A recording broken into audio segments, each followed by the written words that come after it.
I'm using the microphone not because I know that my voice needs to carry to all of you, but because we are recording on our YouTube channel for those who are joining us online and for those who want to join us afterwards. So let us begin this evening with prayer, and then I'll welcome us to an evening of discussing how we might tackle carbon emissions. The Lord be with you. Let us pray. Oh God, you have entrusted us with this earth, our island home, as we pray in our Eucharistic prayer. And we have been entrusted to care for it. And yet so much seems to be hurting and broken in the created world around us. And so we pray for strength and for your Holy Spirit to empower us to acts both great and small as people in community with one another, to reduce our own impact on this earth, that it may be sustained for generations and generations to come, not only for the people who call this place home, but for our siblings, the plants and the animals, and indeed all of that you have made. We pray this in the name of him who came into our life that we might have life and have it in its greatest abundance, in the name of Christ. Amen. I just want to say welcome and a special thank you to the St. John's Creation Care team for organizing this event where we get to hear from Dr. Steven Jorissen, who in a moment Jay Clark will come to introduce to you and tell you a little more about Dr. Jorissen, and then we're really delighted to hear from Dr. Jorissen about this topic of how we might tackle carbon emissions and embrace the power of change. I want to make a special thank you to Jay Clark, who made sure that this would happen and did a lot of work behind the scenes to bring Dr. Jorissen to us. Thank you, Jay, for making that happen. Welcome, everyone, and thank you for coming, Dr. Jorissen.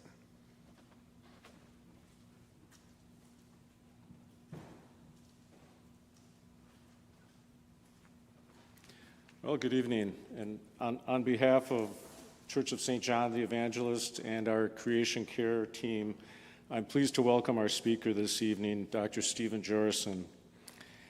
Dr. Jorissen received a BA in chemistry from Hamlin and a PhD in physical chemistry from Texas A&M University. He spent 31 years working in industry at H.B. Fuller, 26 as a technical manager, and in 2019, on his retirement, he transitioned and became an adjunct professor of chemistry at the University of St. Thomas, where he teaches general chemistry to chemistry and engineering students and incorporates principles and information about climate change and the science of clean energy into his course. Dr. Jorissen is active in the community advocating for clean energy. He's a co-leader of Northeast Metro Climate Action. He serves on the Vadnais Heights Planning Commission and their Green Team, and he's on the board of Resilient Cities and Communities. So I'd like to welcome Steve Jorissen, and I'm looking forward to his talk. Thank you, Jay. All right, thank you. And all right, so I'll have to watch where that projector is. So tonight we're going to talk about primarily where carbon emissions are coming from and what are some of the alternatives to these carbon emitting processes and what can we do about it. Kind of jumped ahead of my slide here. So first we're going to look at where are we on our climate journey. Talk a little bit about what we've seen so far in climate change and carbon emissions. Where are they coming from? What are the alternatives? And what can we do? Those are the main topics for tonight. The NASA Earth Sciences Division has been monitoring global average surface temperature for a long, long time. Other organizations like NOAA, the British Met, and the Japanese Meteorological Society, among others, also have their sensors around the world and have been monitoring and calculating what the global average surface temperature is. And all of the graphs look like this. Since about 1960, our temperature has gone up a lot. The last 8 years have been the hottest 8 years on record. And from right about here on over. And They say, this has been the hottest year, and it may be the coolest year we ever see moving forward if we don't do something about this. You pretty much have to be willfully blind to the world around you to still deny that climate change is happening. In Minnesota, we see it we've seen it very obviously with the Canadian fire smoke. The last three of the last 4 summers, we all know what AQI is now and how to find it, and we've seen these murky skies. In Minnesota, the winters are warming much faster than the summers. We're not getting those super hot summers like people thought we would have with climate change, like they are in the southeast United States or the Middle East or in Europe. Our winters are warming much faster, about 6 times faster than our summers so far. So we've had some really wimpy winters the last 10 years. And the farther north you go, the more that is in effect. They call it Arctic amplification. And you get up into northern Canada, and where they used to have 6 or 7 months of snowpack, they're down to now 4 or 5 months of snowpack. The trees that started growing there 50 years ago can't sustain at this new water level, and they're drying out and burning, and that's what's causing the smoke. We know that it's because of us. Scientists have ruled out every other thing, whether it's solar flares or tilt of the earth or anything like that. They've eliminated all those other possible things that could cause our earth to warm. Actually, from their models, we should be in a cooling period right now.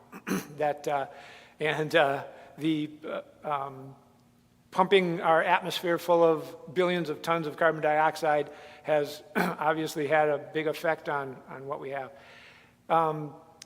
We have solutions. Matter of fact, we have amazing solutions. Way, way better solutions than they thought we would have 15 years ago. Wind and solar in particular, battery storage as well, have improved in their technology just way beyond what we could have imagined. We're going to talk about some of those alternative power sources. And lastly, it's not too late. Yes, we've seen a lot of warming. We're going to see more warming. We can't just flip a switch and turn off all the fossil fuel burning. It just doesn't work that way. We are going to see more warming. But every 1/10 of a degree that we can stop it from warming is very impactful. I just saw an interview with Bill McKibben, who's one of the pioneers in climate advocacy. He was talking about how every 1/10 of a degree warmer will displace about 100 million people on Earth, move them from an uninhabitable area to someplace where they can live. 100 million people for every 1/10 of a degree warming. So yes, every bit we can do is important. We're not going to solve climate change. It's already happened. The horses are already out of the barn. We just got to see if we can, what we can do to slow it down and try to mitigate it. I want to show you now a slide on carbon dioxide content as it's been measured over the last 800,000 years. We didn't really have scientists 800,000 years ago. What we do have is ice core samples. The Antarctic and the Greenland ice caps. It snows there every year and never melts. So it's like a file cabinet of bubbles from all those years past that have been piling up for 800,000 years. 6 million years ago, there was palm trees in Antarctica. I mean, our climate does change. The naysayers are, oh, the climate's always changed. It does. It just doesn't change this fast. I mean, that change happened over 6 million years. It started to get colder, and then we had our ice age that ended 10,000 years ago. So that's in, point up here. Our last ice age is in this area. You can see how low our carbon dioxide content was there. But you notice that it bounced around between about 180 and 280 for those 800,000 years, and never got above 300 in all those years. The spikes you see are from extreme volcanic activity. It's when our Earth tectonic plates shifted and you spewed a bunch of volcanic activity and put a bunch of carbon dioxide up into the air. And then you can notice after those spikes, it kind of trickles down. Spikes and trickles down, spikes and trickles down. And that's the Earth absorbing that carbon. The oceans are absorbing the carbon, plants and the trees are absorbing the carbon through photosynthesis. But you notice it takes, in this case, it took about 100,000 years. And here is about 50,000 years for it to absorb that carbon. We don't have 50,000 years. we need to start eliminating our carbon emissions. But you can see in, from the Industrial Revolution, it looks like a straight line up because of how the scope of the x-axis is on my graph here, that it's such a steep slope up, it looks like a straight line up. And over the last 30 or 40 years, they've had to redo this graph a couple times because the data literally went off the charts. Okay? When they first started doing this, they had it at 340, then they put it at 380, and then now it's, this year, this last data, the red line here, is called the Keeling curve. They're monitoring the carbon dioxide in Mauna Loa, Hawaii. They've been doing it from the same spot every month since 1958, and we are still on a upward trajectory. Carbon dioxide doesn't really go away. It lasts for 10,000, 30,000 years in the atmosphere. So everything we put in the atmosphere from the Industrial Revolution forward, still there. It's not, if we stop emitting carbon, it doesn't come down. All right? It'll stay flat. Carbon dioxide anyway. Methane, we'll talk about methane a little bit more. Methane does, in 12 to 15 years, it goes away. So you got two different scenarios going on there with those gases. But yeah, so this is definitely us. There's no question that starting with burning coal in England back in late 1700s, and now we're burning gasoline and oil and natural gas. That's what's causing that to go up. So let's look at where are the sources of the carbon emissions in the U.S. Okay, so all my graphs are going to be from the U.S. Environmental Protection Agency from 2024. And this graph needs a lot of explanation because the EPA has their own way of breaking these out, so I wanted to explain them a little bit. But first you can see that transportation is the largest sector. That has not gone down at all in the last 30 or 40 years. Electric power is the second one. That used to be by far the largest. And we've done a lot there we'll talk about. Industry is the third. And then residential and commercial. Now, the caveat on residential and commercial is that is just the natural gas. These are the buildings, okay? These are residential and commercial buildings. Homes, businesses, shopping malls. That's just the natural gas. All the electricity for the lighting, air conditioning, running all the appliances, that's in the electric sector, okay? That's how the EPA breaks it out. So and last year they did actually do a second pie chart with only the 4 sectors without electricity, and then they distributed the electricity into it mostly went into residential and commercial and industry.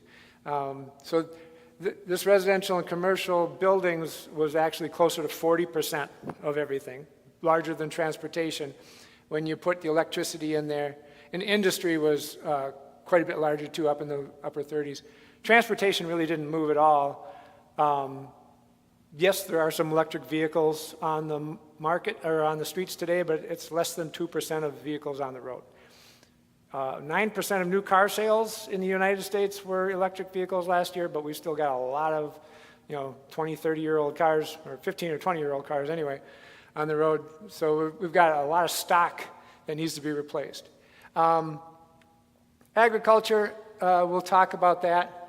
I'll give you a little tip-off right now. Beef is responsible for half of that, just beef. Even though it's only 5% of our calorie intake, beef is responsible for half of the agriculture emissions. I mentioned electric power has gone down a lot. Most of the reductions in U.S. emissions, we are down. From 2005, we peaked. That was our peak year. And we're down about 15% since in the last 20 years. We were down 20% in 2020, but that's because nobody was driving or flying or taking cruises.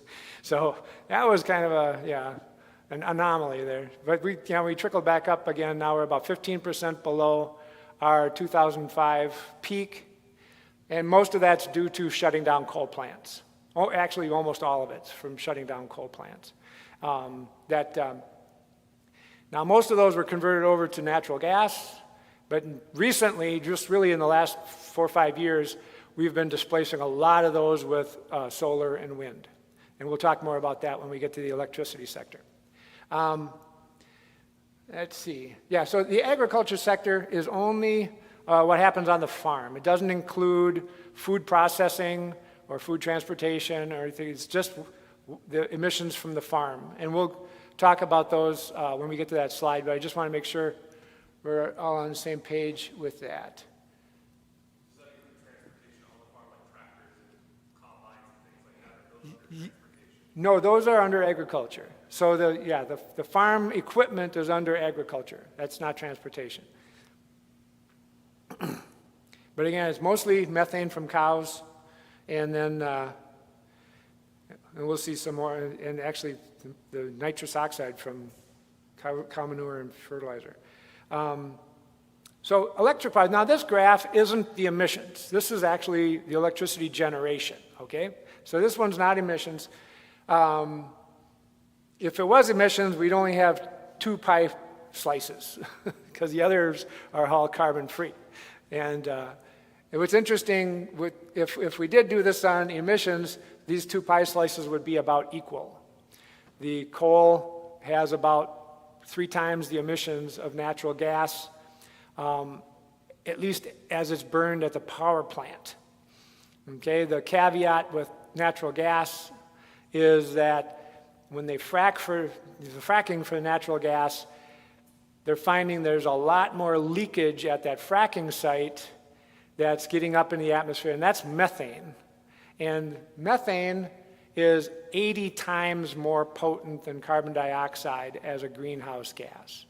Okay, so when methane is burned, natural gas is methane. When methane is burned in the power plants, it's converted to carbon dioxide, which is still bad, but it's not as bad as methane. But the methane leakage from natural gas in the previous slide would be under industry, not under electricity, because it's part of the petrochemical industry, right? So whether or not we've really improved that much from switching over from coal to natural gas we have improved, but it's probably not as much as we think. So let's talk about these renewable resources. Well, nuclear is not renewable, but our climate advocates want nuclear to be around for as long as possible. Nuclear is a carbon-free source of energy. Those big plants were built. We have Monticello and Prairie Island here in Minnesota, and the best thing we can do is keep them running for as long as possible because they're good, clean sources of energy. We probably will not build in the United States another large-scale nuclear plant. We opened one up last year in Georgia. That was the first large-scale nuclear plant opened in the U.S. in the last, I think, 15 years. And that one was about 30 years in the making. It was a long time coming. And it's just, when you look at the cost of energy, there's a third-party group called Lazard's, and they do this levelized cost of energy that just pits all the different, like all these different sources of electricity against each other. Nuclear is by far the most expensive. It's by far the most expensive. There's some new technology in nuclear that is called small modular nuclear. There are none of them running right now. It's more on an experimental basis. That shows some promise where you don't have to have this huge plant and all these regulations. And you can get the thing up and running a little faster. But it's still going to be way more expensive than wind and solar. Is there any improvement in waste storage? Yeah, not really. Yeah. So nuclear waste is an issue, not a climate issue, but yeah, it is an issue for storing it. Yeah. But the small modular ones use suspended fuel that leaves it up there around 90%, so it's a much smaller one. Yeah. So that is an outlet then for some of that spent nuclear fuel. Hydro is about 5% in the U.S. It's almost nothing here in Minnesota. Mostly northwest of the United States, Hoover Dam, and then northeast United States has quite a bit of their electricity is from hydro. We probably won't be adding any hydro either. The dam, it is expensive, it's a big land use issue, and it really goofs up the ecosystem for all the fish and the animals that are there. So they want to try to avoid doing that. Again, and they're starting to take down some more of the less efficient dams. I think they're talking about taking the Ford Dam out in St. Paul here as well, because it does have a hydroelectric thing, but it doesn't do much, I don't think. Now, wind and solar is combined 16% in the U.S. today. About 15 years ago, that would have been 0. It was really, it wouldn't have made the chart. It wouldn't even been 1%. Even though, if you've been to California, 30 years ago, they had wind turbines up in the Alameda Hills, but it was really not even a blip on the radar screen. Almost all of this has happened in just the last few years. We're installing so much solar now, especially solar, because solar has come down in cost 90% in the last 15 years. What used to cost $1 now costs 10 cents. That's how much the cost of solar has come down. The executive director of the International Energy Agency, his name is Fatih Birol, and the IEA, based in Paris, has for most of their history since 1972, when they were formed to try to keep countries, supplied with oil during the Arab oil embargo. They've been very fossil fuel friendly and really downplayed the role of wind and solar up until just about 3 years ago. And then they couldn't ignore it anymore because the costs of solar and wind have come down so much. Fatih Birol had 2 quotes that really stunned the world. One was, "Solar power is the cheapest form of energy mankind has ever known." That's a heck of a statement from an organization that was really favoring fossil fuels for so long. And number 2, we can't afford to install any new fossil fuel infrastructure. And that was a big statement as well. But we still do, of course. I mean, they're still doing building pipelines and so forth.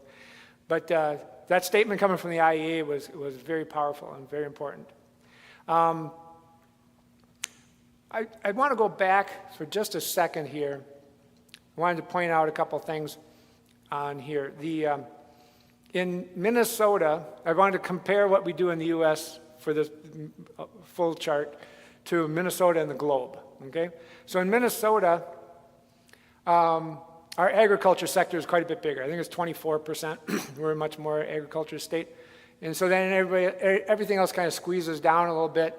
Transportation is down to is still our biggest one. I think it's 24%. Electric power is down to about 20%. Industry is down under 20%. But when I get back to the electric one, Minnesota's ahead of the game on wind and solar for sure, and for carbon-free energy. Now with globally, I follow a group, and I'll talk about them more later, called Project Drawdown. The executive director lives here in Minnesota. His name is Jonathan Foley. And they do everything globally. And all of their measurements, all of their solutions are global. When they do this same chart, any guesses on which of those pie slices on a global basis is way smaller? Transportation, because Americans drive a lot more than if you go to any European city or Asian city, you're taking public transit all the time, and people are walking and bicycling. We drive a lot, and that's why our transportation sector is so big. Globally, it's 14%. Yeah. And if you took out the U.S. contribution to that global sector, it would be down about 10 or 11%, because we're such a big part of that. But yeah, it's transportation is a U.S. Transportation emissions is really a U.S. Based problem. In Minnesota, let's talk about this chart for Minnesota. Again, we're ahead of the game. Our wind is about 26%, and our solar is 5% right now. So that's 31%, and our nuclear is 24% with our two big plants still running. That puts us at, what is that, 56% carbon-free.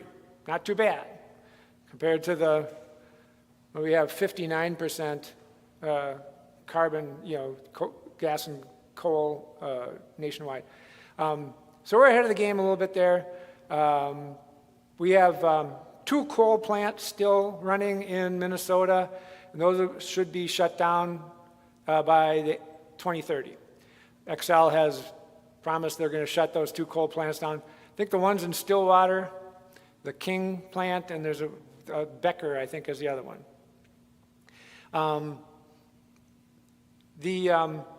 Xcel Energy was putting out their IRP, what is it called, the inter-something plan for the next 10 years, just 2 years ago. And we had a guest speaker last April from Fresh Energy, is another organization I'm going to talk about, based right here in St. Paul, that when Xcel first put out their plan, they had at least one, and I think 2 major gas plants that they were going to build in that plan.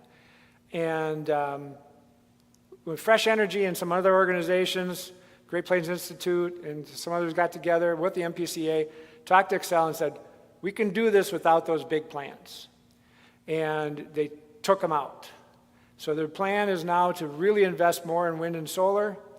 They are going to build, I think, 2 very small gas peaker plants. Okay, I'll talk about peaker plants here for just a minute. Because how much electricity we use is not as important as when we use it. Right? The grid has to be ready to supply the peak. Right? And the peak everywhere in the United States on a daily basis is between 5 p.m. and 8 p.m. Every evening, when people get home from work, they turn on the TV, turn on their stoves, turn on the air conditioning, whatever, the electricity demand peaks at that time. And that's when they would have to turn on these peaker plants to meet that extra demand. You got this baseline, and now you're going over the baseline, we need some extras. The way that we're going to do it is with solar and batteries. Solar gets peak generation time between noon and 4. Once we put in enough solar, and we're already close to doing that, and I'll tell you about California here in a minute, it's been amazing. generate way more electricity than we need between noon and 4, store it in a battery for a couple hours. It's called a load shift. We shift the load from midday to early evening, and we can deploy that stored energy to meet the peaker demand. In California, their main power company is called PG&E. They have not been very reliable. They've been shutting people's power off for years now. And as a result, lots of people have solar panels and home batteries. Because just having solar panels, you can't run your house electricity during a power outage. You have to turn it off. Because because there's what we call back to the grid, net metering is what your excess electricity goes back onto the grid.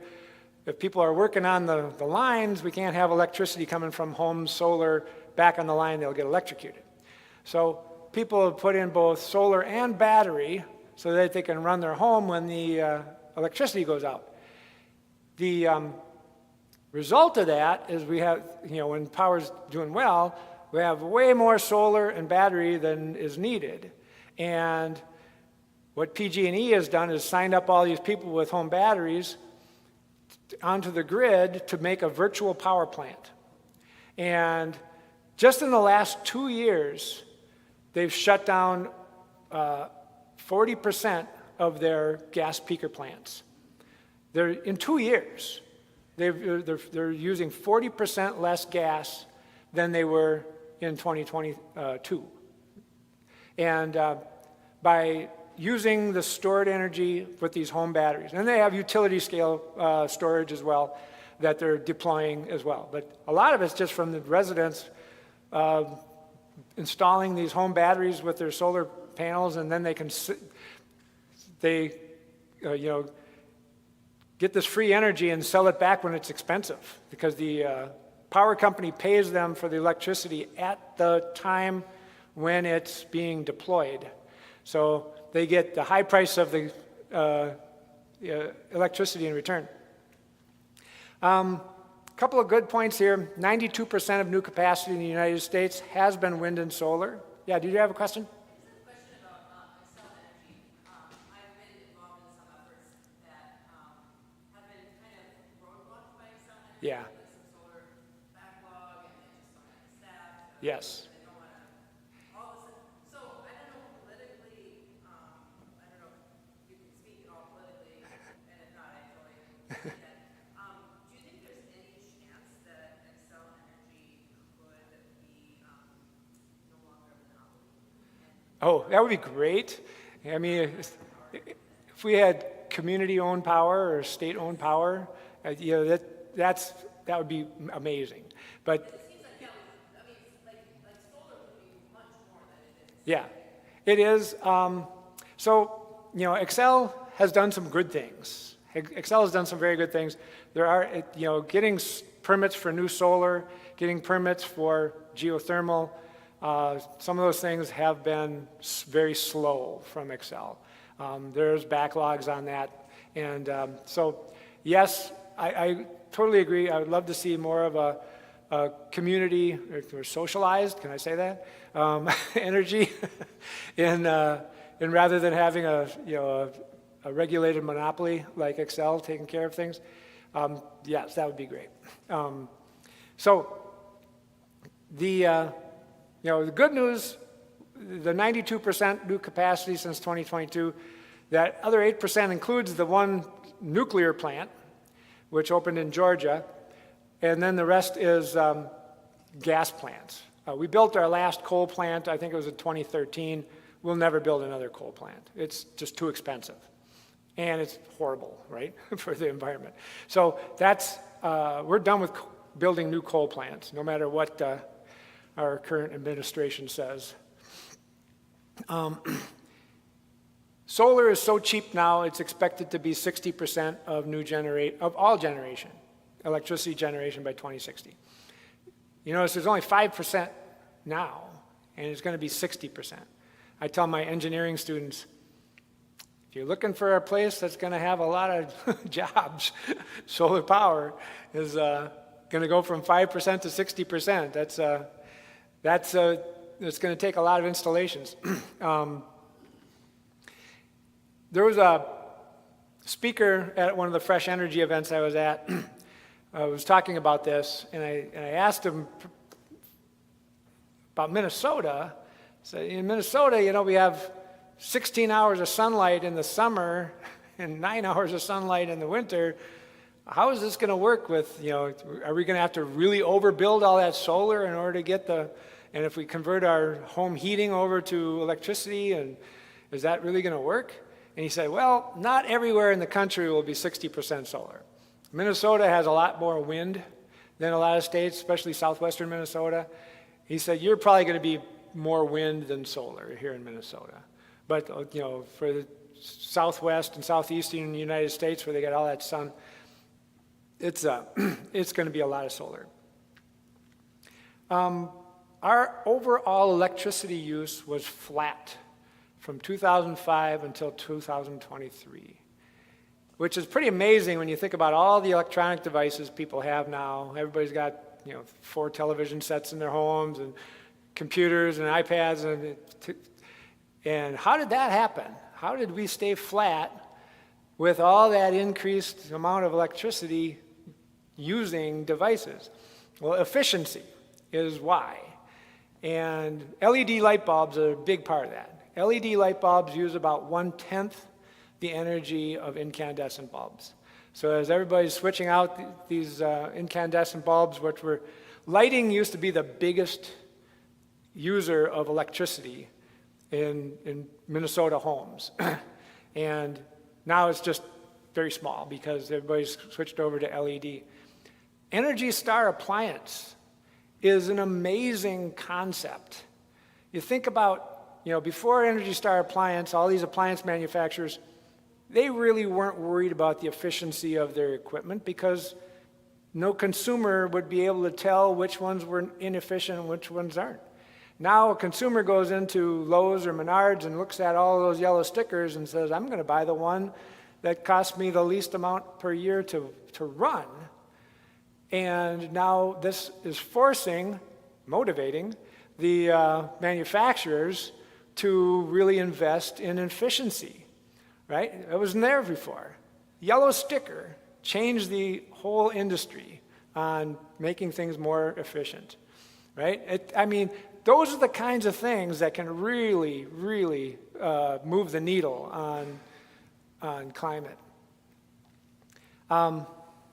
Yeah, that's what I wanted to say about that. Let's move on to transportation. Yeah. What happened in 2023? Oh, that's what I forgot to mention. So what happened in 2023? Why did it start going up again? I heard you say it. It's data centers. It's data centers. AI and crypto is really huge electricity use. Meta, Facebook, is building one. It's already halfway built down in Rosemont. It'll probably be up and running early next year. That's going to be 150 megawatt use. There's another group called Tract I hadn't heard of, but they're proposing 3 down in that area, Farmington, Rosemont area. Each one of those, and they probably won't build all of them, each of those is proposed to be 500 megawatts, which is what the city of St. Paul uses. One data center will use as much electricity as the entire city of St. Paul. Yeah. And what's going to happen with our electricity demand if, they keep pushing all this AI at us? Because they really do. You can't hardly do a Google search anymore, and it comes up AI. And AI searches take about 30 times as much energy as a simple Google search. So it's a big difference when they, churn all that data. They search the whole web and, finding things for you. It's kind of amazing when you give it a question like that, and it's not always right. Don't always trust it. You got to double check on it. But so yes, that is something. I really don't know what's going to happen with that. This is something that's so new that I think I just saw Excel's newest projection of electricity demand in Minnesota. They just had to jack it way up because they didn't see this coming either. You know, from 5 years ago to the one they put out last year, their 2030 demand expectations are a lot higher. Are those plants down in the Rosemont area, are they solar, or are they, what are they intending to use? Yeah, they're going to draw off of the grid. And so now there's one that's being proposed up in Becker. And the crummy thing is, Excel was already planning to build a big solar farm up there. And I forget, Amazon or Google, somebody was going to, they kind of just bought the whole thing. So they're going to take Excel's, if I remember this right, they were going to try to power their data center with a site that was proposed to already be built by Excel. So they bought it away from them. But one of the reasons they want to build in Minnesota is one of the biggest energy consumption for these data centers is to cool. And we have cold resources here. In the wintertime, they can bring in cold air, and it's a lot more efficient. They also, these big tech companies want to do it in Minnesota because we have 56% of our electricity today is carbon-free. And they want to, put on their, annual reports that they're using carbon-free power to run their data centers. So they come to Minnesota where we have lots of carbon-free power. So yeah, we're, that's what we get.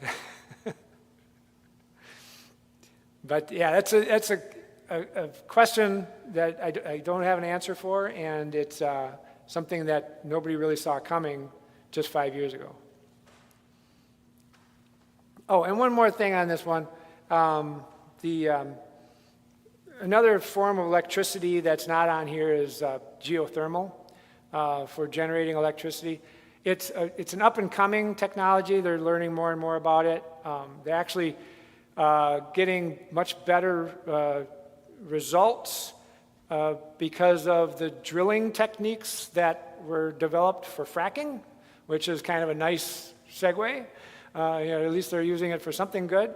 And but it's still less than 1% of, way less than 1% of anything that would be on this national chart here. So that's something to keep an eye on if it goes big.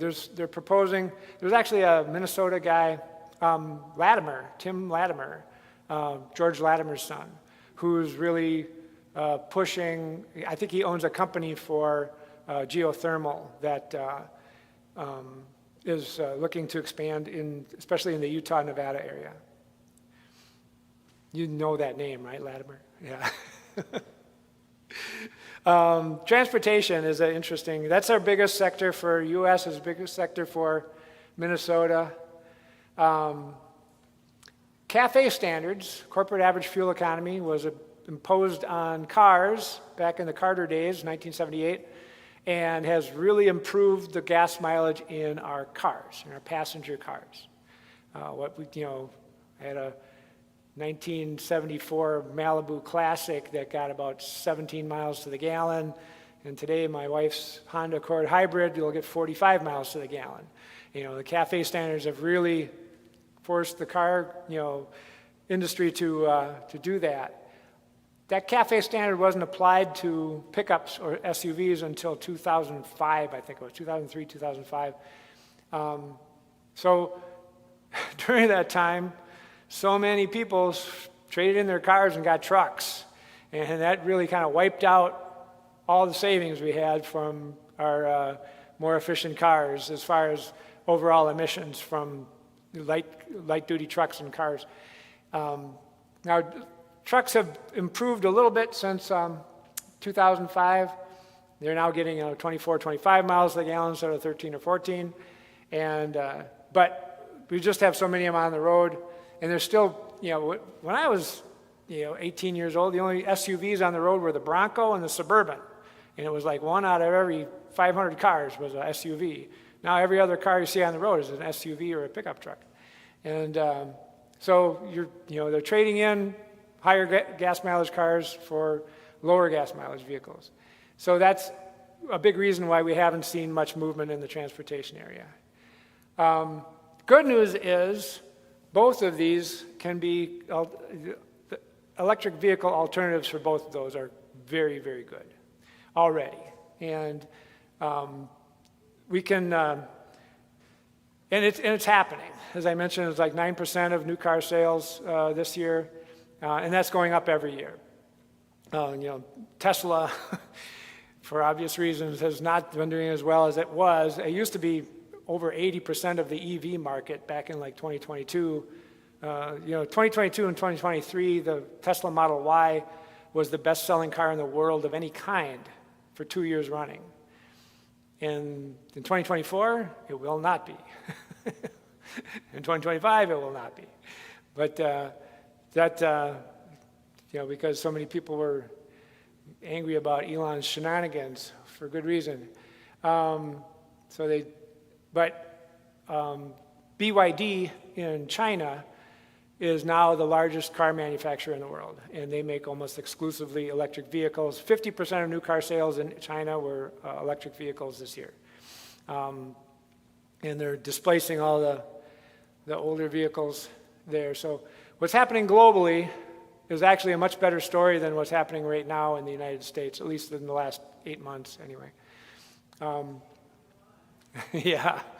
Well, and back to solar for just a minute. China is installing more solar than the rest of the world combined right now. And this is the Bill McKibben interview I was listening to the other day. They're installing 3 gigawatts of solar per day. A gigawatt is about how much a medium-sized coal plant would produce. So it's like they're building 3 coal plants a day for generation capacity by installing solar power. Yeah, they're taking the bull by the horns in the green energy transition, and they're leaving us in the dust. They're taking our technology, and they're kicking our butts with it. So that's what's going to happen. So we got great EV alternatives for light trucks and cars. We can convert those. Heavy trucks, I think, long-haul semis, I think we need some technology breakthrough on that. I was just looking up today, as I was taking my walk, I was thinking, I wonder how many, because Tesla does make a semi-truck. They got 2 versions. They got a short, I think a 300-mile version and a 500-mile version. On that 300-mile version, that thing has 10,000 pounds of batteries on it. And, the truck itself, the maximum weight on most semi-trucks is 40,000 pounds. You take a quarter of that will be batteries. And so but now also in this category of heavy trucks is city buses. Now that's a completely different story. City buses are only going 80, 90 miles a day, and they're doing a lot of stopping and starting, which is great for regenerative braking. On electric vehicles, when you hit the brakes, it charges the battery. That's what makes them so efficient. And we have a couple of city buses in Metro Transit that are electric. A couple of the BRT. The one that goes up and down Snelling is an electric bus. It was at the A line. There's a couple of them. And St. Paul now has an electric fire truck as well, which is kind of interesting. So there are applications for heavy trucks to make them EVs. I think the whole technology needs a little bit of a breakthrough for long-haul trucking. Air travel that's a sector that is going to be very, very difficult to decarbonize. And a lot of the naysayers will say, well, people are flying, you're not going to keep people from flying, you're never going to solve this climate thing, right? Well, it's only 9% of transportation, which is only 28% of the whole thing. It's less than 3% of our national emissions. And 1/3 of that is just from government, military, and private jets. 2/3 of that is from commercial. There's a lot of government, military, and private jets. It's to think that it's, you think of all the planes taken off from MSP and O'Hare and Atlanta, and there's 1/3 again, as many for just government, military, and private. It seems like a lot. And that number's a little bit smaller globally. I think it's less than 2% globally for air travel, for commercial air travel. And so two things can be true at the same time. If you fly a lot, you've got a pretty big carbon footprint. But not that many people fly in relative terms. And as a result, the total impact on our climate from commercial air travel is not that big a deal. It's not going to be the end of the world anyway. We should be able to work on that a little bit and see what we can do. Then they've got rail, boat, and other. One interesting thing there, trans-ocean shipping is a big part of that. All the emissions that come from these big, shipping containers. 40% of trans-ocean shipping that either comes to the U.S. or leaves the U.S., 40% is to move fossil fuels only. Oil tankers, liquid natural gas, coal. The oil that we drill in the United States can't be used in the United States, so we ship it. And then the oil that we do use in the United States, we get from other countries, mostly from Canada, I think, but a lot comes from Saudi Arabia and Venezuela. But, if we move away from fossil fuels, that whole shipping thing goes down to nothing. Yes? It's just the way our refineries are set up. It's a technology issue and the grade of oil. And why did they build it that way? I don't know. But I do know for sure that the vast majority of the oil that we pump out of Texas or California actually has a lot of oil wells, that we have to ship it somewhere. All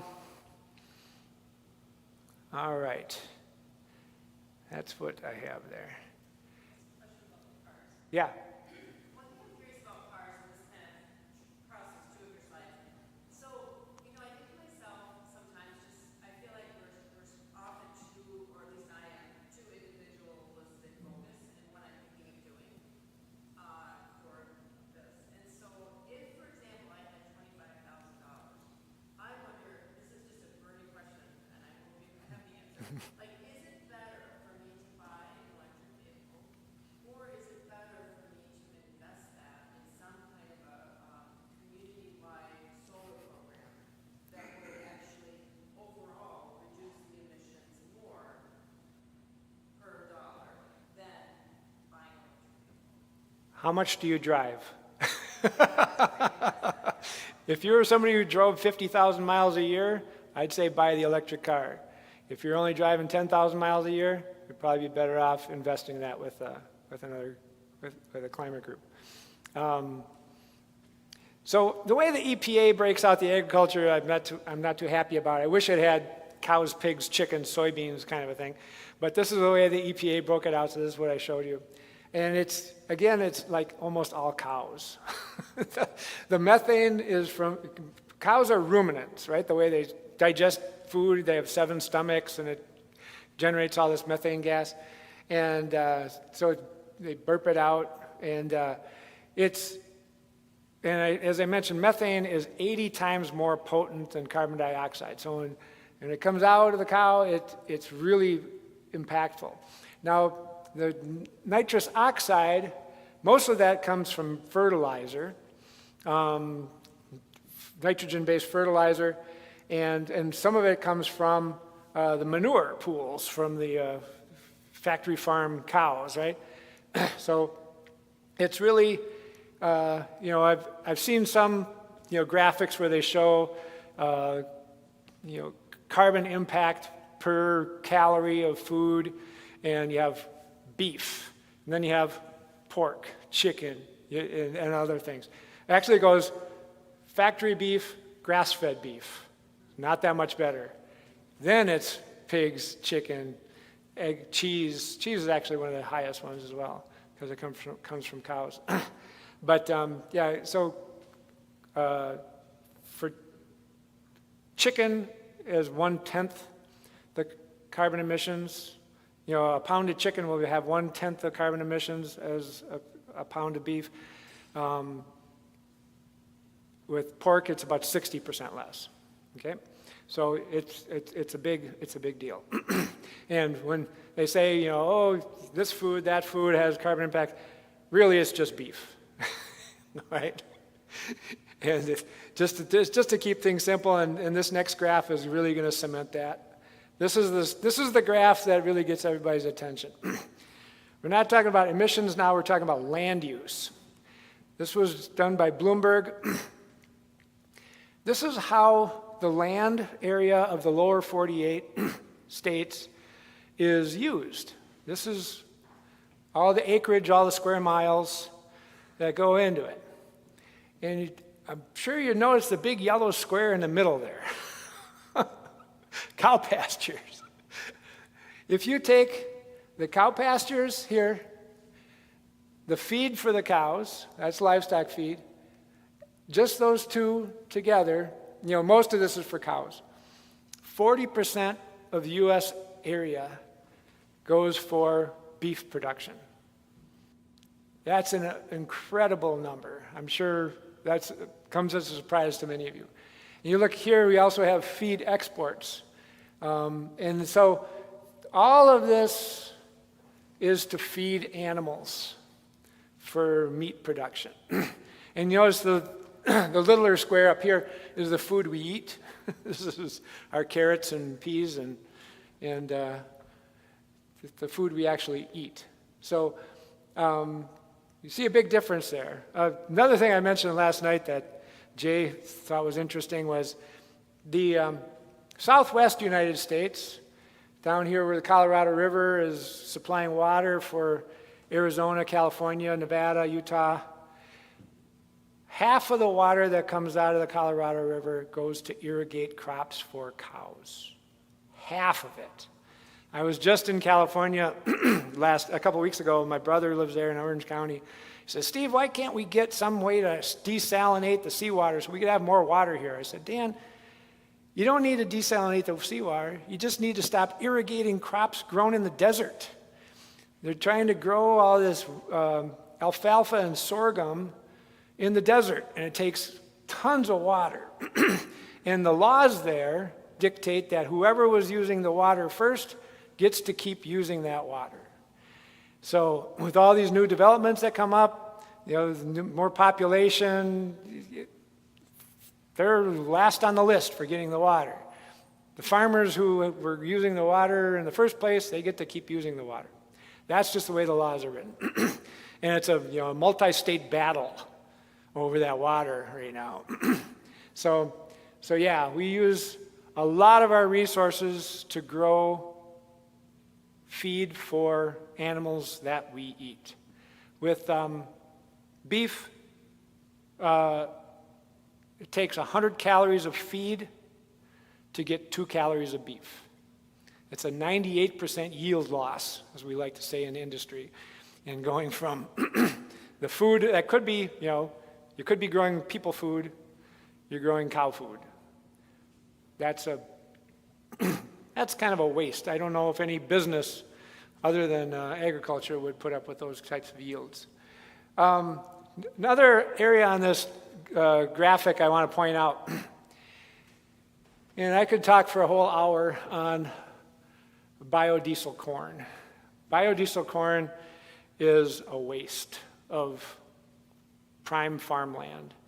When you take into account all the energy that goes into growing corn, harvesting it, shipping it to the distillery, converting it to alcohol, then moving it over to the refinery and blending it in 15% with the gasoline and putting it in big trucks and driving it from Pine Bend all the way up to International Falls and down to Winona, you've pretty much used as much energy to get there as you get out of it.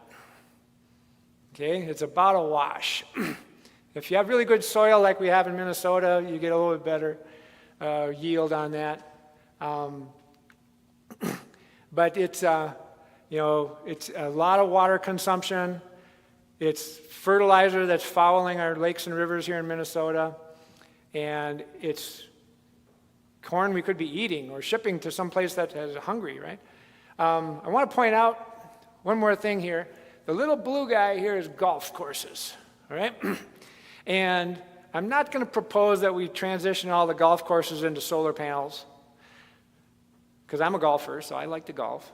But I have read, with the clean energy advocates for the United States, in order to supply all of America's energy needs from wind and solar, it would take about as much land use as we are currently using for golf courses.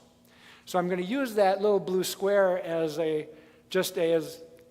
analogy to say that's how much land we would need nationwide to supply all of our energy needs. And you look at that much bigger ethanol biodiesel one, and that's just to put 15% additive in the gasoline in cars. Okay, so when the naysayers say that we don't have land area for wind and solar, all you got to do is say biofuel corn is such a waste. We can convert, we could convert 1/10 of the biofuel corn acreage to wind and solar, and we'd have all of our energy needs met. An acre of solar panels will propel an electric vehicle 100 times farther than an acre of biofuel corn will propel a gasoline car. 100 times farther off that same acre. In addition to the efficiency there, electric vehicles are way more efficient in converting electricity into kinetic energy than gasoline vehicles are for chemical energy of combustion into kinetic energy. So you have a double whammy there. That's why we get up to as much as 100%. Peter.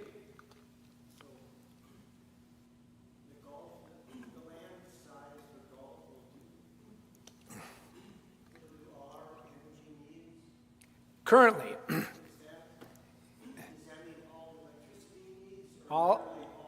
if we convert everything to electricity, the heating, if we electrify everything, as I like to say, all our cars, all our heating, if we electrify everything and get today's solar panels, which are much more efficient than the ones that were put up 20, 30 years ago, and use battery storage to get through that intermittency. The intermittency is when the wind doesn't blow all the time, the sun doesn't shine all the time. We could use that land area to power the entire United States with wind and solar. Is that pre-AI? Yeah, that's the part I don't. Yeah, what happens in 5 years when we're? Yeah. I feel like if you stop the talk here, you can just make it make sense why we're not doing that.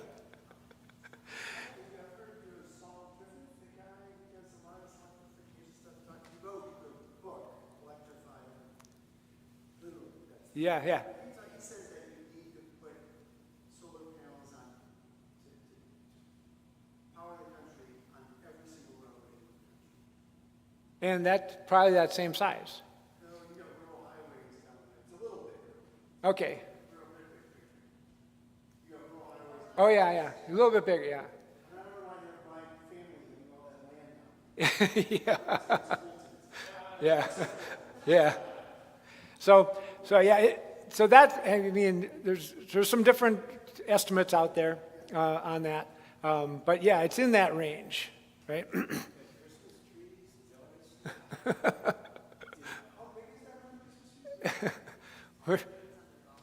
It's just a tiny little thing. It looks like the island of Savannah, off Savannah or something. But yeah, that's interesting to look at how it is split up. All right, next how are we doing here? 8:05. We're going to look at the industry sector. Remember, industry was about 24% of our U.S. emissions. And the big ones here is cement. Cement is the single largest emitter for the industrial sector. It's about 6 or 7% of our emissions, something like that. And it's actually split on this thing between chemicals and non-metallic minerals products. And one of the reasons cement is such a big carbon emitter is that you take calcium carbonate, limestone, you heat it up to about 2,000 degrees, 3,000 degrees Fahrenheit to make what they call clinker, which is calcium oxide, and the byproduct is carbon dioxide. So for every molecule of usable cement, we make a molecule of carbon dioxide.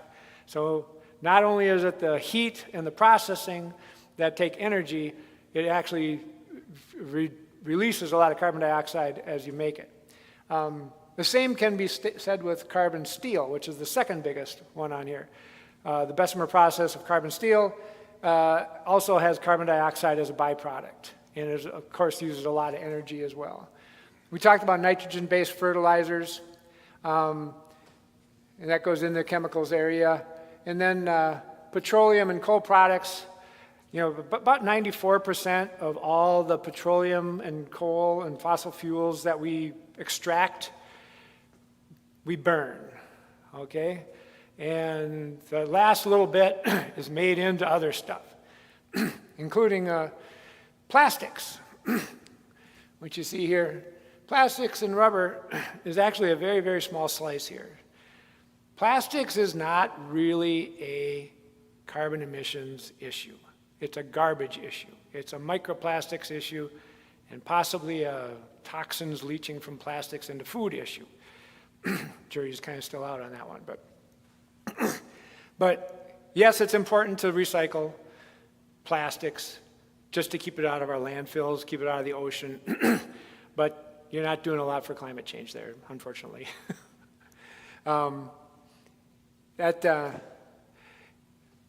So the petroleum and coal products, if we can stop burning that, that pie slice goes down, right? We can convert all that to electricity from the sun and wind, we can reduce that a lot. Industry and agriculture, from my first slide, those are going to be the heavy lift. Those are going to be the harder ones to decarbonize. Because of the processes to make cement, to make steel, to make fertilizer, they're very hard to decarbonize. We can't really get some of the heat that you need from, they're trying electric arc furnaces and so forth instead of burning natural gas to get the heat needed for cement production and steel production. It's not really very efficient at this time. So agriculture is going to be a heavy lift. We've got to get farmers to think about how they're raising their crops. We have to get people to think about their food choices. And that's going to be a tough one. And industry is going to be a tough one. The other three sectors, the transportation, the electricity, and the buildings, heating and running buildings, are going to be a lot easier with the very efficient solar and wind resources we have now. Let's move on to residential and commercial buildings. As I mentioned, the electricity wasn't in this sector. It's just natural gas. Most of it's just natural gas for heating. And we can switch to air source or ground source heat pumps, which are very efficient. I put an air source heat pump in at our cabin, and we've reduced our propane use by 85% over the last 3 years. Still got to use a little bit when it gets down below zero. The air source heat pump can't really heat very well below that. So I do have to kick in my propane furnace every once in a while. Natural gas for cooking isn't really a big climate issue. There's just not that much. But it's more of an indoor air quality issue. They're finding more and more that the burning of natural gas in your stove without, really being ventilated very well is putting a lot of toxins in your air. Fluorocarbons for cooling. If you've seen the book Drawdown from 2017 by Hawkins, I forget, it was Ed Hawkins, I think it was. At that time, they had listed fluorocarbons as the #1 thing for, number one solution for mitigating the worst of climate change. Currently, the emissions from fluorocarbons are less than 2% of emissions. The reason it was on the top of their list is the global south is modernizing very quickly. They're expected to install maybe 1 billion air conditioners over the next 5-10 years. And fluorocarbons, we talked about how methane is 80 times more potent than carbon dioxide. Nitrous oxide is about 200 times more potent. The fluorocarbons are about 10,000 times more potent than carbon dioxide. The GWP is global warming potential. They have a global warming potential of 10,000 compared to carbon dioxide, which is a 1. That's the baseline. And the wastewater treatment also falls into that pie slice. Organic waste in landfills. The reason you bring your food scraps to the compost site, which I'm sure you all do, is that if it goes into a landfill, that organic matter gets buried under other garbage and decomposes anaerobically into methane.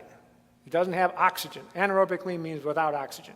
It decomposes into methane, which, as I mentioned, is 80 times more potent than carbon dioxide.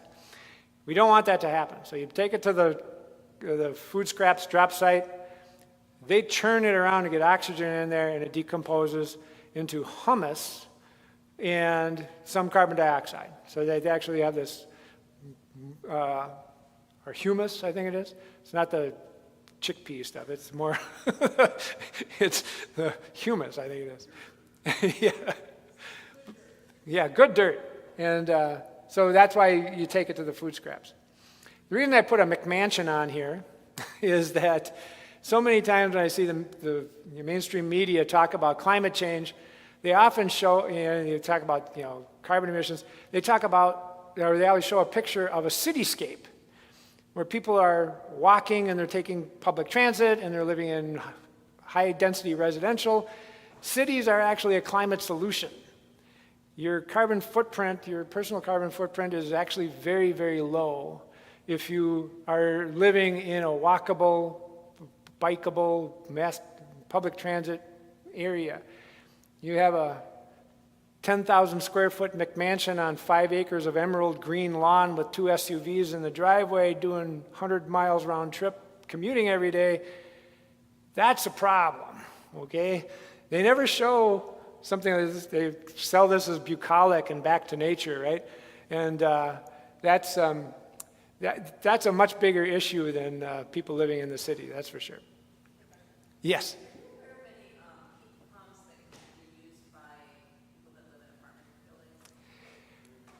Yeah, so, yeah, I don't know. I really don't know.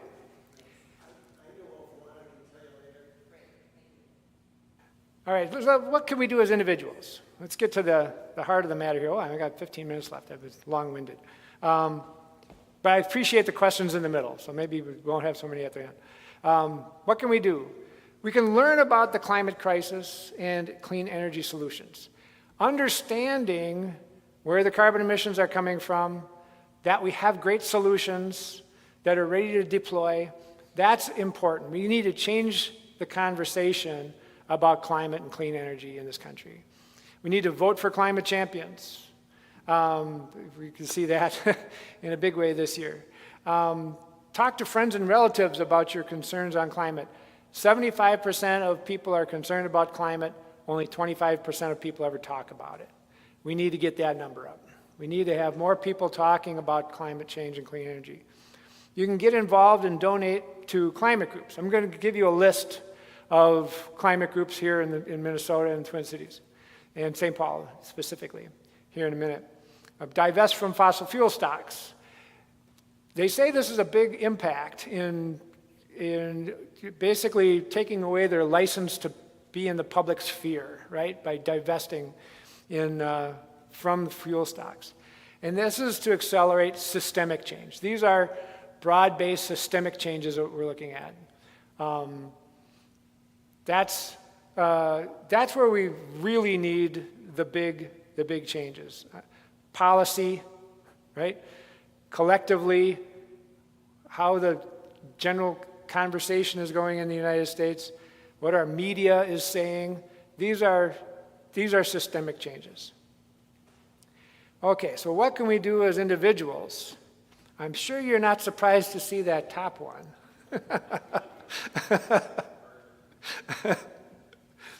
And Project Drawdown, which I'm going to talk about here in a minute as well, if I have time, ranks all these, the systemic changes and the individual actions. They have a new thing out, I have a screenshot of it, called Project Drawdown Explorer, that you can go do a deep dive on all these different solutions. I'll show you that here in a minute.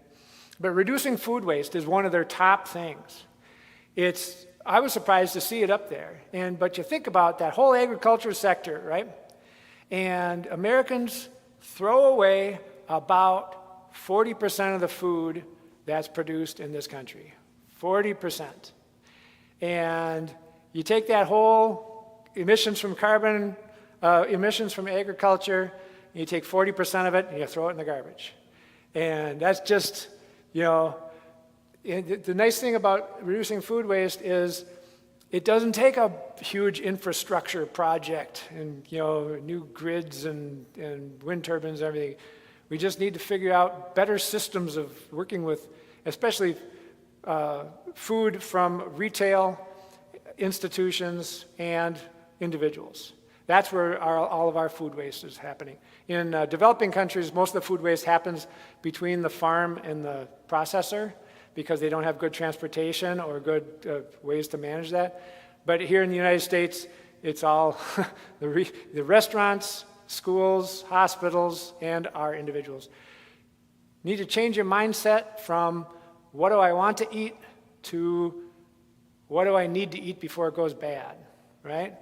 You got that six-pack of romaine lettuce from Costco. You got to be thinking, if there's only 2 of you at home, it's going to be salad week, right? All right, home energy audits. We can reduce our home energy use. These are really good, especially older homes, to check out your envelope, how's your insulation. Reducing vehicle miles traveled, that VMT is vehicle miles traveled. Using transit, bike, combined trips. Electrify everything, especially lawn equipment. An electric lawnmower, you shouldn't be buying any gasoline lawnmowers anymore. Electric lawnmowers are the best thing. Downsizing. I'll admit I'm not ready to do that yet. My wife just retired, and we have a fairly nice sized home. But that's something eventually you move from a big house into, multifamily or something higher density residential. Let a new family move into your big house. Vacationing near home and prioritizing individual actions. Now, Jay asked me to give you some examples of some of the climate groups here in the Twin Cities. I broke it out, ones that are looking for volunteers. The top one's us, Northeast Metro Climate Action. We operate mostly up in White Bear, North Oaks, Vadnais Heights area. St. Paul 350 is an offshoot of MN 350, which is based in Minneapolis. They share a website, so that's why you got the same website there. St. Paul 350 is very interested in electrifying everything. They want to do solar. They push for solar on schools. They're working with Xcel Energy. They're working on that end of the climate, and it's policy-based. They're working on getting policy for St. Paul to be with better electricity. MN 350 is more of a take it to the streets kind of a organization. They like protests and that type of thing. Go to the Capitol and wave your signs. Sustain St. Paul, also here in St. Paul, is more focused on high-density residential. They were very involved with the Heights, the large site development up at the old Hillcrest Golf Course, getting in district geothermal there, and working with them to be really I know a couple of people, Melissa Wenzel and Luke Hansen, who are in that group. We're working very closely with the developers and with the city of St. Paul and the Ramsey County commissioners to make sure that that was very good. So those are some really nice volunteer-based groups. I think the only one that's actually a 501c3 is, meaning they take donations, is MN 350. I think all the rest are just self-funded. Now, local ones that are actually quite good, Fresh Energy, I mentioned a couple of times, they're based here in St. Paul. They do great work with policy. When Governor Walz announced the 100% clean energy standard for Minnesota, the executive director for Fresh Energy was standing right next to him. His name is Michael Noble. He's retired now. It's Margaret Schernick Hendrickson, I think. And they're having their big benefit breakfast this month. What's that? Oh, it was yesterday. Yeah, this is the first one I've missed in about 6 years. I'm teaching a morning lab now. So yeah, did you go? Or you usually have about 300, 400 people there, right? Yeah, it's a really great organization. It's the one I had my eye on when I retired. I actually interviewed for a position there. I thought, this is where I want to work. But I've always donated them in their Power Circle. Yeah. Great Plains Institute is also here in the Twin Cities. Again, they're more of a technology-based group with a think tank. Resilient Cities and Communities, I'm on the board for that group. They work with smaller neighborhood groups, primarily in Minneapolis, and then I work a lot with the northern Ramsey County suburbs in getting climate action done. And then Project Drawdown, the executive director, John Foley, is here in Minnesota, and I'm going to show you what they've just put out in the last few days. It's they call it the Drawdown Explorer. And if you go to drawdown.org, you'll see the Explorer radio. You don't have to do the Explorer thing. But they have all these solutions. They put them in rank of the most carbon dioxide avoided by using these. So, the top ones were wind turbines, food waste, protect forests. Now, again, this is global. Okay, they do everything globally. Protecting forests, electric vehicles, and improve non-motorized transportation. You can see, and what you can do on each of those windows, you can do a deep dive and get more information on each of those. Yeah. Yeah. They have both, yeah. And when they do the individual, they're thinking collectively, right? Right? If everybody, if reduces their food waste, right? It would be that impact. And it's not just how much, it's also how feasible it is as well. That's where the food waste went way up on the list because it's so feasible. It's just stop throwing away food. And stop cutting down forests, right? So, these are all the highly recommended. You see the blue check mark on there, highly recommended, and they go all the way down to absolutely not recommended, which biofuel corn was in that, as well as there's some carbon capture and biogas and that type of thing. No, not direct air capture. Direct air capture is where they're just trying to suck carbon dioxide out of the atmosphere. Carbon capture is where they put it on like a chimney, on an exhaust thing. That's a little bit better. CCS, carbon capture and sequestration. But direct air capture is the one they say, forget about it. It's never going to happen. Plant trees instead. Stop cutting down forests. So I encourage you to go to drawdown.org and look at some of those solutions and donate to Drawdown. That's another organization I've been donating to. In conclusion, how am I doing here? Okay. Our climate is heating up and we need to eliminate carbon emissions to avoid a global catastrophe. Understanding the sources of carbon emissions is necessary to prioritize actions. Using paper straws and unplugging your phone charger isn't going to do it, right? Those are distractions. If you really understand what has an impact, then you can prioritize how you want to participate in this. Systemic change starts with increased awareness and will require policy changes as well as collective action. So, a lot to absorb there. I know. I learned some new things tonight. And any other questions for me tonight? Yes.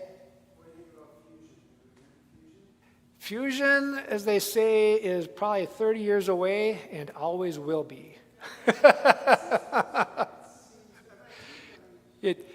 Okay, so they have been making some headway on fusion, but I think it took. Yeah, scaling up. I mean, off of atomic level, yes, and if the more we invest in that, the less we're going to invest in wind and solar, which are ready to go today, and we just need to deploy. We have really great solutions right now, better than we ever thought we were going to have 15 years ago, and I think we should keep looking at these things. Say that solar and wind is just a transitory. He thinks in 100 years we'll have a whole source of energy. Okay. I didn't hear him say that. I'll get his new. He just published a new book, something about the sun. He was talking about solar, so I'm a little surprised at that. Yes. Can you say a little more about agriculture? Obviously, social media is never a great place to go for your facts, but I keep seeing in my algorithms, they know I care about this, and so you'll see people talking about particularly new ways of farming beef that are potentially much more carbon effective, that allow for pasture land to develop deeper root systems and be a lot more sustainable over the long haul. Is that a pipe dream? Because changing people's attitudes and appetites is an important way to go, but it's proven slow, even with the revolutionizing of like meat alternatives and all sorts of attractions to other diets. Yeah. So I get a lot of my information from Project Drawdown, and Jonathan Foley just did a whole thing on agriculture. And I read some of that. I didn't read all of it. But what I've seen is we can make incremental changes on that, not big, huge changes. Like I mentioned, factory farm beef is here and grass-fed beef is here, and then you have pork and chicken, right? So the other thing they're looking at there is feeding seaweed or something like that to cows that would reduce the amount of methane that they produce in their digestive process. I heard about that like 3-4 years ago and haven't heard a lot about it since. I don't know if that's something, and then getting the farmers to actually do that, right? So it's, but I would encourage you to take a look at that, what Project Drawdown did, because he did a deep dive on agriculture, on what can be done, and that a lot of people don't understand that agriculture is, a big part of our carbon emissions. They always think about, coal plants and cars. So, yeah, regenerative agriculture is a term that they use for, no-till farming. You can just plug your seeds in without churning up all the carbon that's in the topsoil. And looking at what they have here, they've got this thing here called silvopasture. Yeah, yeah. Well, there's improve annual cropping. It's one of the highest ones. And silvopasture, I think, was a little bit farther down the list. I know McDonald's is investing in silvopasture because they want to be able to play. They can't go with that. They can't produce a volume of food, right? Yeah, It's like hanging out in trees and living in like this. yeah. It's Yeah. Yeah, Peter. Can you talk about like the carbon budget and how much time we have left? So the carbon budget is defined as how much carbon can we burn until we get to, and I think, well, there was, the first carbon budget I was reading about, a number of years ago was at 1.5 degrees centigrade, right? And I think we're going to blow by the 1.5. Now, the 1.5 degrees centigrade with the Paris Climate Accord, where they're trying to stay below, that number is actually a 10-year average. So even though we went over 1.5 last year in 2024, over our pre-industrial average, the number, that target that they base the carbon budget on, is still about 1.2, okay, because it's a 10-year average. We got to be over 1.5 for 10 years for that big number to be over 1.5. So it's the, so that's probably going to happen. We're probably going to go over 1.5. Can we keep it below 2 is important. Now, one of the things I'll say about the carbon budget, when I was reading about it, they knew exactly how much oil and coal and gas they could burn to hit the 1.5. And the point they were making, I think it was Naomi Klein's book, that the fossil fuel companies already have on their books promising their shareholders the extraction of their wells and their resources that they have. What they have on the books is already 6 times as much as the carbon budget allows. So if we allow the fossil fuel industry to do what they want to do, it's 6 times as much as the carbon budget allows. So that's a huge number, and that's why we need policy. And last night I got a little animated when a guy was asking about how, why are so many people opposed to doing climate action? I said, because the fossil fuel industry is the largest, most profitable industry humankind has ever known, and their leaders are fighting tooth and nail to keep it that way.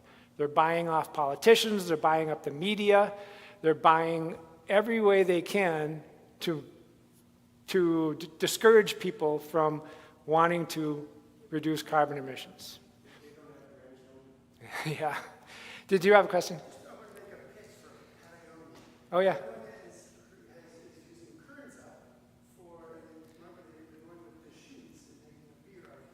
Yeah.